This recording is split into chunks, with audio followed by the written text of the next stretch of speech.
Revenge Honeymoon. That was Tyler, Emily gulped. He's not coming. The cousins gasped and clutched one another in horror.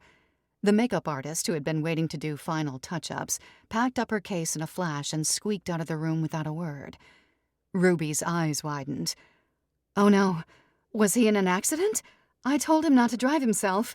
I've read so many stories about brides and grooms getting in accidents on the way to the church. Nerves, they said. Should I go to him?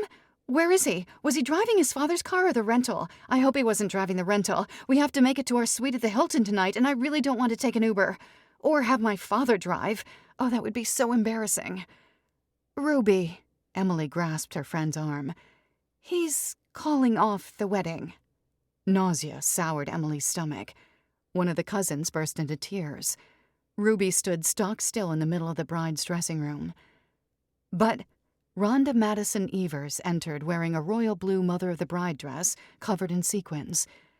My darling, the makeup artist told me the news. How could that man be so cruel?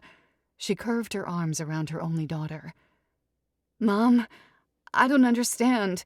How could he not be coming? Ruby crumpled to the floor. You'll crush your dress. Mrs. Evers yanked on her daughter's arm. We can still return it. No, we can't. It's been altered. Well, said Mrs. Evers, there's always eBay or Craigslist, I suppose. Facebook Marketplace is better, mumbled a cousin. Mrs. Evers shot daggers in the woman's direction. I need to talk to him. The bride snapped her fingers at Emily. Get Tyler on the phone. I will just demand that he come.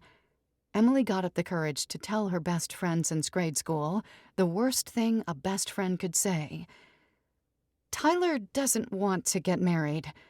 Do you really want to force a man to marry you, Rubes?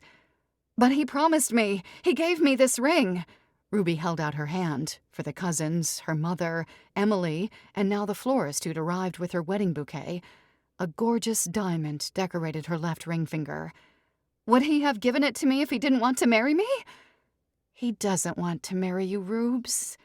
Emily knelt and put an arm around her friend.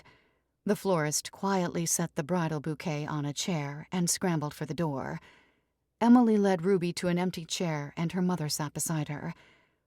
He's an awful man. Who would do that to my little girl? Ruby nibbled on her freshly manicured nails. What do we do about the guests?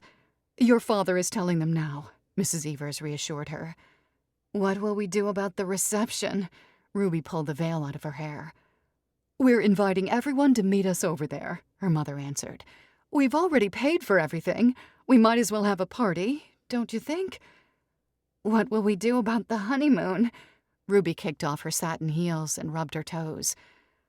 Well, I guess you'll have to cancel, sighed Mrs. Evers.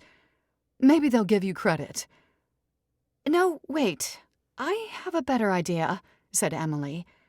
And that's when the revenge honeymoon took shape, that very moment, and Emily Small's life would never be the same.